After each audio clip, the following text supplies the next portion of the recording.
আব্দুল্লাহ, আমি এখন আছি হচ্ছে আমলিগোলা বালুর ঘাটে। তবে দেখেন যে আমলিগোলা বালুর ঘাটে এখানে সবকিছু খেলনা দেখাচ্ছিলাম। তবে আপনাদের সঙ্গে এই যোগাযোগের মাধ্যমে সিনিয়ররা কিছু বলতে পারছিল না। আর দেখতে পাচ্ছি যে এখানে অনেকগুলো খেলনা, আমি আপনাদেরকে খেলনাগুলো দেখাচ্ছিলাম। আর আপনাদের সঙ্গে এই যোগাযোগের মাধ্যমে জিজ্ঞাসা করতে পারবেন। জিজ্ঞাসার বাদে আপনাদের সঙ্গে এই যোগ দিতে হবে।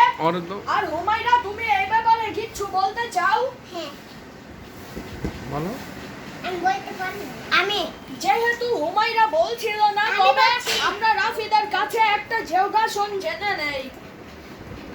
এখন আমরা লকডাউনে উদ্বোধনটা নিচ্ছি, যে আমরা এই যে উদ্বোধনটা, এটার জন্য আমাদের লকডাউনে অনেক গণনা হচ্ছে। এখন আমরা লকডাউন হয়ে গিয়েছে ভাই। তবে দেখেন যে এখানে ছোটাম্মুরা কাজ করছে। তবে